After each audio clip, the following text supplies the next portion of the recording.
de todas las disciplinas humanas hay una que seguramente no merece el desdén y es la ética. La ética plantea una de las cuestiones cruciales, ¿qué hacer frente a cada situación?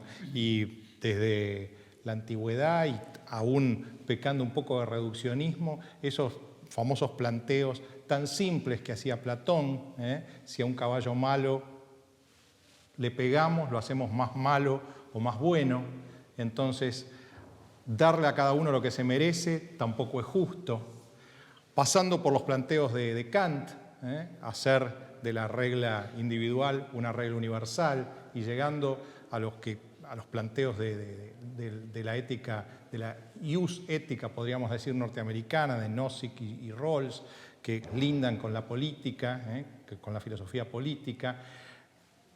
Es uno de los grandes temas que no podía ser ajeno a nuestro programa Aguafiestas. Hoy vamos a debatirlo con Juan José, como habitualmente lo hacemos, y con una personalidad de esta disciplina, que es Osvaldo Guariglia, que acaba de publicar un libro cuyo título es Breviario de Ética, de Editorial Edasa, que es profesor en la Universidad de La Plata de Ética, que se doctoró en Alemania en esta disciplina y que nos va a ayudar a reflexionar sobre todos estos temas. Enseguida vamos a continuar, vamos a la pausa y volvemos.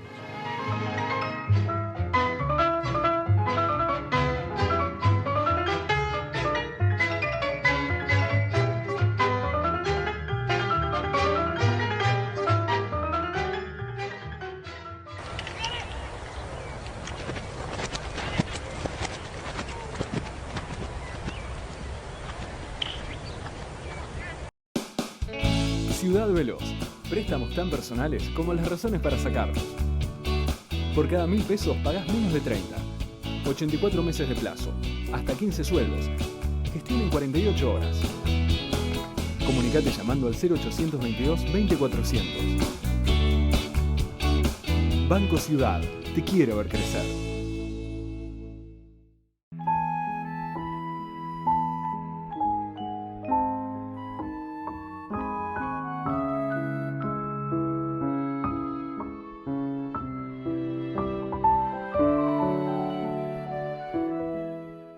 UCES, la excelencia, un compromiso. www.uces.edu.ar. Juan José, te invito a introducir al doctor Guariglia en este tema. Bueno, yo quisiera que habláramos sobre un tema que es una constante de tus libros y con los que yo coincido en casi todo, y es el tema de una contradicción que se da entre los valores del mundo moderno y las sociedades democráticas, valores de la libertad, de la igualdad, de los derechos humanos, y que entran en contradicciones con ciertas corrientes filosóficas y sociológicas que están en boga hoy y en las últimas décadas. ¿Y qué es lo que vulgarmente se llama, un término que a mí no me gusta, pero vulgarmente se llama la posmodernidad, ¿no? Ante todo, que los dos pensadores, maestros de pensamiento de estas corrientes, serían dos pensadores totalmente irracionalistas y antidemocráticos, abiertamente, que son Nietzsche y Heidegger. Y la característica fundamental, yo creo que es el relativismo cultural. O moral también. La idea de que estas ideas que defendemos de libertad, de igualdad, de derechos humanos, de justicia, son ideas creadas por Occidente, por el mundo occidental, por Europa, y que el resto del mundo no tiene por qué compartirlas, de hecho no las ha compartido, y a veces cuando se trata de inculcarlas o de difundirlas, se trataría simplemente de una especie de imperialismo cultural. Caemos así entonces si consideramos que los valores son relativos a determinadas culturas, a determinados pueblos o naciones o razas o etnias o religiones, bueno, terminamos teniendo que justificar muchos crímenes y muchas estupideces también. Por ejemplo, bueno, tendríamos que justificar el sacrificio de las viudas en la India, por ejemplo. Y bueno, ¿quién termina con eso? El imperialismo inglés. Eso sería una cosa que no aceptarían demasiado, no caería muy bien en los relativistas.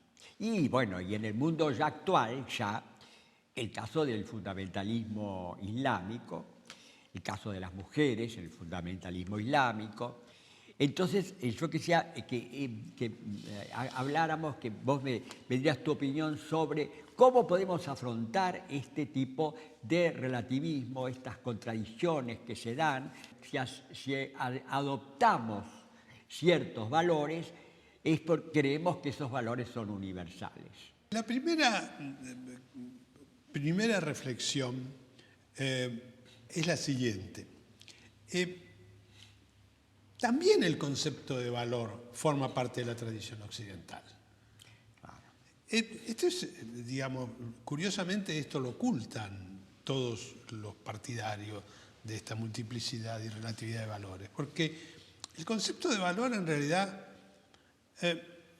se pone en boga en la Alemania guillermina de fines del XIX, y hay un filósofo curiosamente olvidado completamente, pero Nietzsche habla de él y se enoja con él, que se llama Eduard von Hartmann, que es el que mayor insistencia puso en que, digamos, los valores eran aquellos que determinaban el pensamiento. ¿Cómo pasa a, digamos así, inclusive a la sociología? Es la influencia directa que tuvo Nietzsche sobre Weber, porque Weber descubre que en realidad este modo de concebir descriptivamente el valor le venía muy bien para su sociología comparativa. Todos los funcionalistas, Parsons en primer lugar, etcétera, toman esta idea de Weber del valor y la convierten en una especie de categoría descriptiva de cualquier cosa neutral. De ahí viene la famosa juicio de valor. Avalorativa, etcétera, ¿no? Evidentemente, digamos, eso ha llevado a que se intente sustituir todo por descripciones de lo que son las preferencias valorativas, casi gustos de determinadas, digamos, de determinadas sociedades, y que por encima de ello no haya nada. Pero eso también no hay ninguna posibilidad de comparación ni de superioridad de un valor sobre el otro. Todos son iguales. Pero eso también es una idea occidental. Sí. ¿No? Si uno toma lo que son, digamos, las corrientes alternativas, ninguna de ellas acepta el relativismo de los valores. El islamismo no lo acepta. Claro, ese es el tema.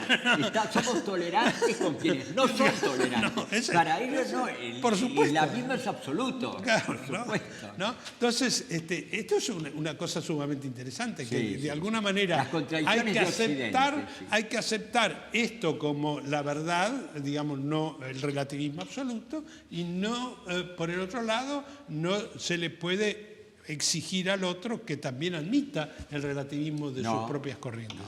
Ahora, el Occidente se suicida a sí mismo. Exacto. Lo interesante bueno, por supuesto que desde el punto de vista de la ética, yo lo que he intentado demostrar en mis libros, sobre todo en moralidad, y luego en esta, una ética para el siglo XXI, y ahora en el breviario de ética, es que de ninguna manera, cuando uno hace un juicio moral, está incurriendo en relativismo. No. Que de alguna manera hay como quería Kant, una razón práctica. Esta razón práctica ya no la podemos fundamentar en el tipo de teoría de la razón subjetiva que daba Kant, pero es algo que está inscripto en las mismas estructuras de nuestro lenguaje comunicacional.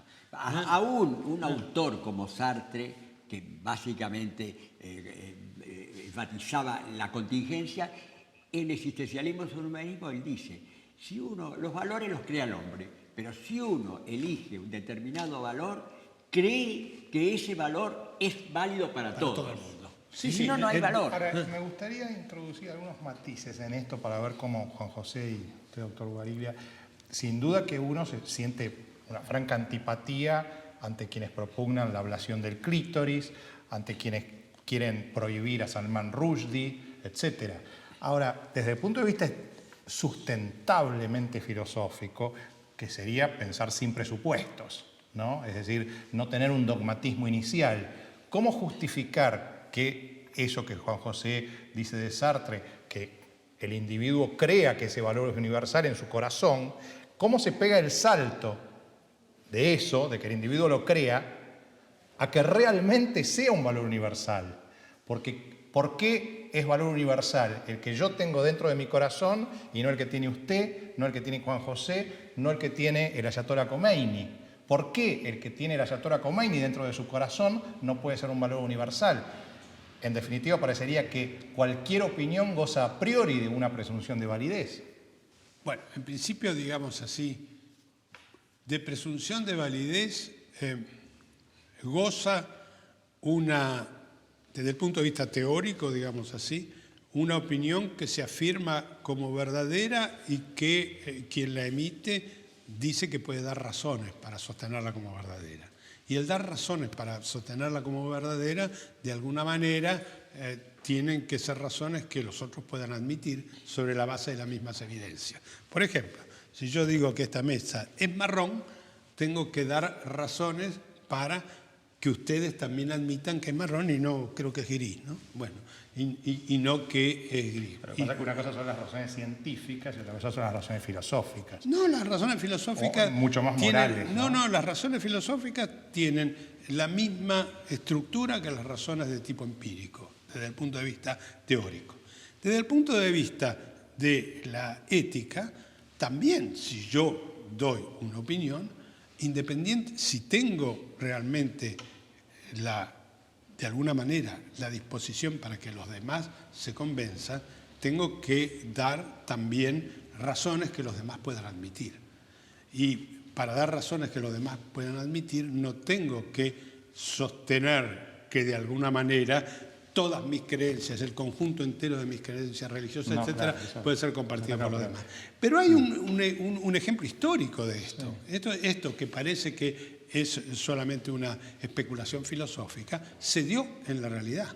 Y se dio en el más alto cenáculo universal, que se dio en la comisión, en la subcomisión en realidad, que se creó en las Naciones Unidas cuando se comenzó a redactar la Declaración de los Derechos Humanos.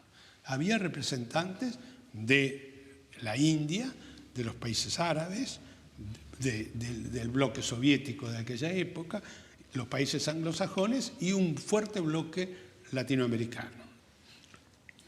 Cuando empiezan a tratar de encontrar una primera declaración de los principios, lo primero que ocurre en estas declaraciones es que algunas sostenían, por ejemplo, en el artículo primero, que todo hombre está dotado de razón y conciencia por Dios. Entonces ahí empezaron, no, un momento, ¿qué es esto? No. Entonces otros decían, no, por la naturaleza. Entonces ahí saltaban del otro lado y decían, ¿cómo? Yo no creo eso, yo creo... Entonces, bueno, se discutió enormemente. Eso se volvió a plantear en el proyecto de Constitución por la Unión Europea. Claro. Donde hubo que excluir todo principio religioso. Exacto.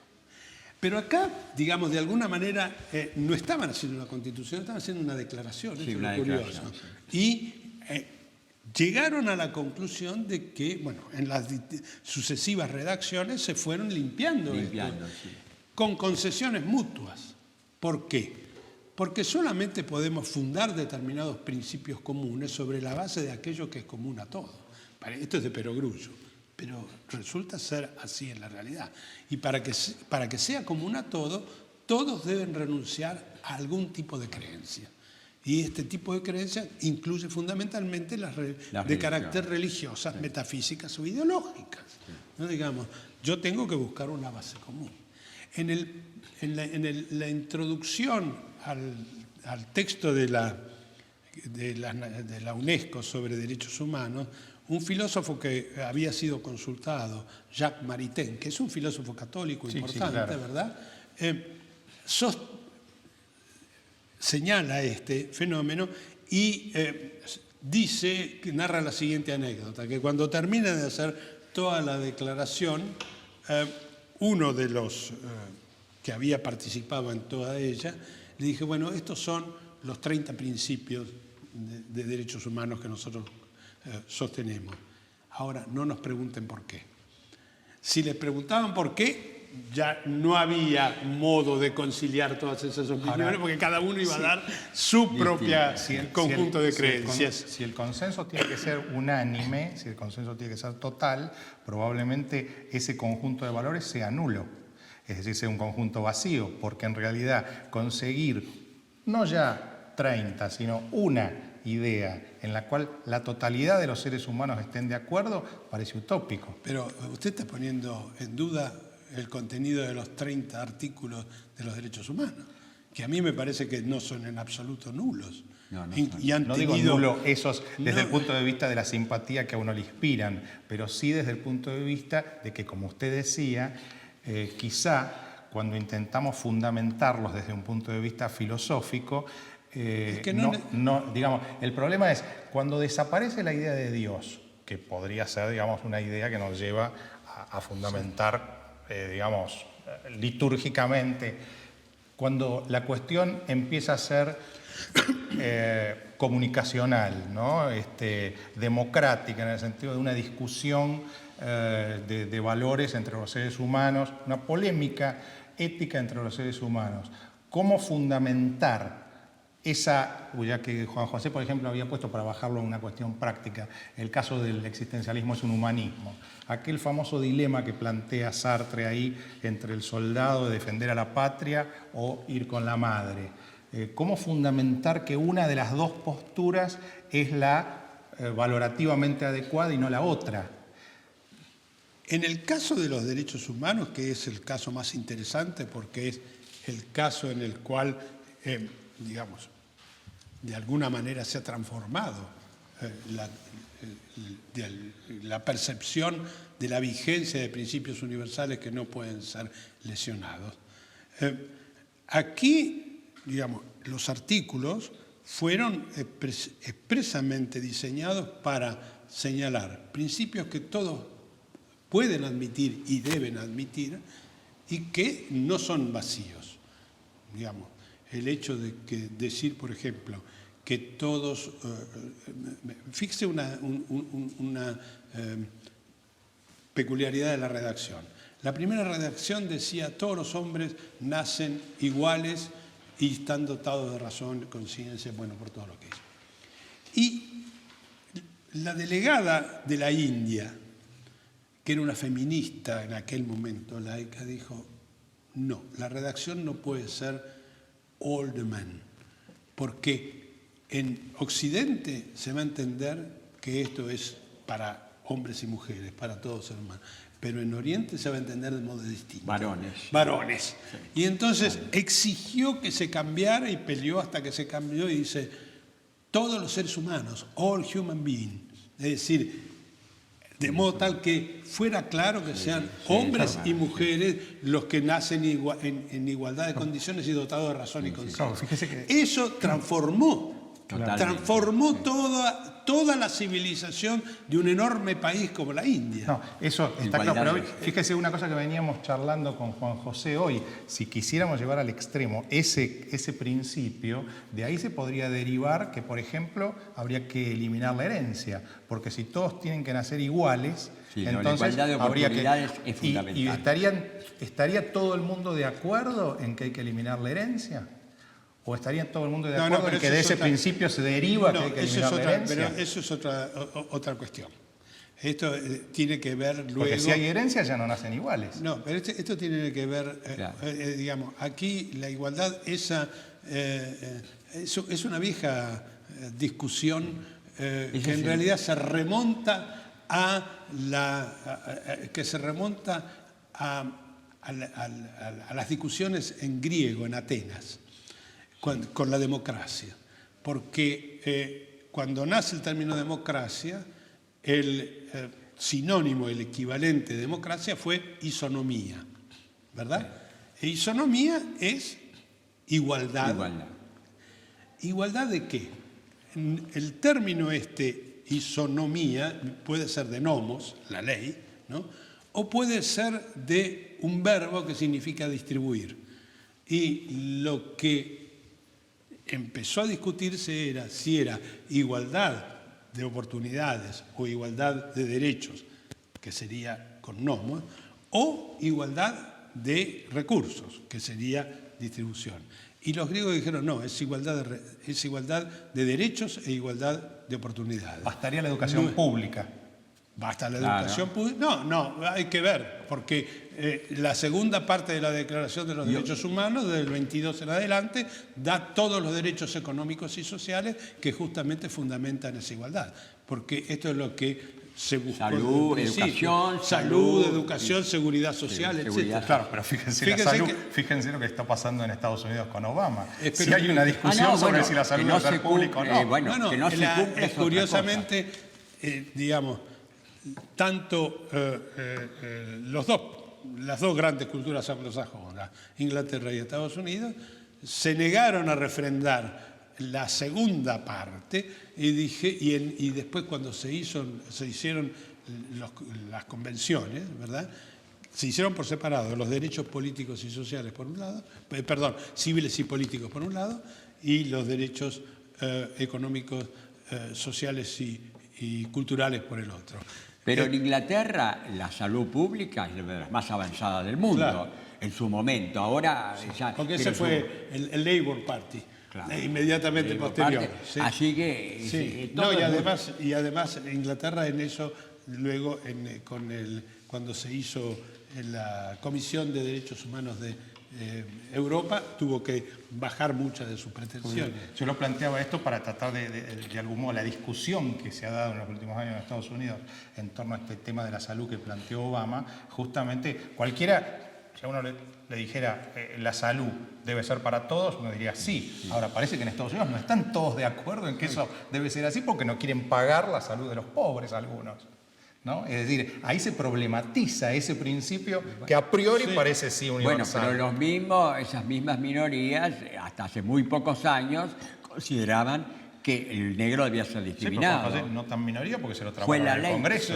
Hay fuerzas que están en Entonces, contra, pero digamos- esas fuerzas no tienen nada que ver con los derechos humanos, están en contra de los derechos. Por supuesto que van a ser, es muy difícil imponer Claro, los pero derechos lo que yo humanos. planteaba que justamente el hecho de que sean minoritarias o no lo define una cuestión aritmética de la democracia, no lo define una cuestión racional de la racionalidad No, bueno, humana. pero la cantidad No, no quiere decir nada, no quiere decir cualidad. La mayoría puede estar equivocada. Es decir, es una cuestión de números, pero no es una cuestión de calidad. Pero no se podía me considerar gustaría para el seriamente final como- del programa, ya que digamos fuimos como deslizándonos hacia el terreno político de un modo casi imperceptible, porque la ética lleva, ¿no?, a esto. Sí. Sí, ética y política es para otro programa. Estos vamos a dejar. filósofos norteamericanos como John Rawls, que murió hace un par de años, Robert Nozick, Distintos, Ronald Opuestos Dworkin los dos. también, quizá. John Rawls, tratando de centrarnos en John Rawls, me parece que es quizá uno de los más ricos, ¿no?, más interesantes. Para simplificar quizá el planteo, usted lo va a hacer quizá con más agudeza que yo, pero para simplificarlo, que el público lo pueda entender, un poco el planteo de John Rawls es decir, cuánto de diferencia social, cuánto de desigualdad social es tolerable para conseguir un zócalo de dignidad de los más pobres. Este es quizá un poco el planteo groseramente hecho, ¿no?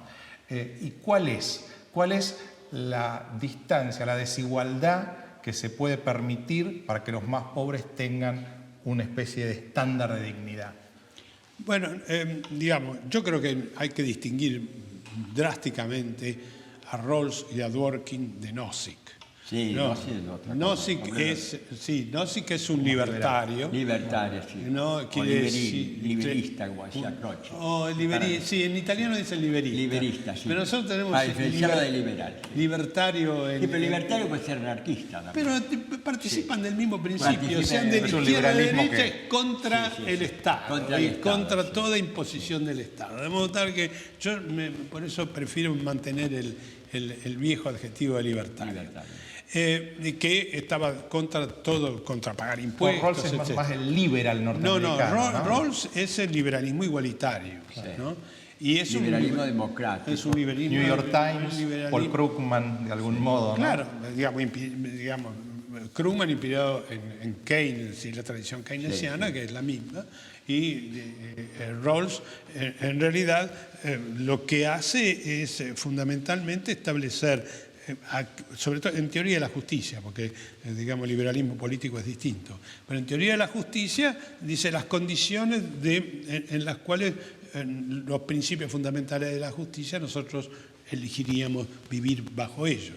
Y una de las condiciones sería que, digamos, en el caso de que me toque, digamos, la situación peor, tendría que tener, elijo aquel principio que de alguna manera me garantice. Por eso el velo de ignorancia El velo de original. El velo de la ignorancia. Sí. Bueno, creo que este programa con el doctor Guariglia ha sido extraordinariamente rico, muy profundo, y abre, me parece, un espeso delta de inquietudes e interrogantes para que el público los desarrolle entre ellos en sus casas y se lo vayan planteando, ¿no?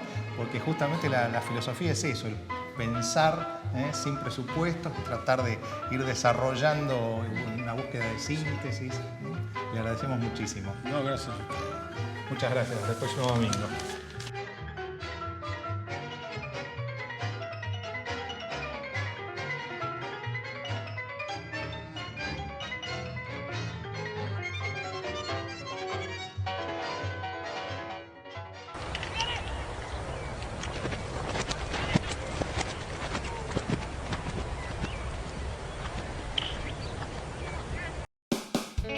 Ciudad Veloz. Préstamos tan personales como las razones para sacarlos. Por cada 1.000 pesos pagás menos de 30. 84 meses de plazo. Hasta 15 sueldos. Gestión en 48 horas. Comunicate llamando al 0822-20400. Banco Ciudad. Te quiero ver crecer.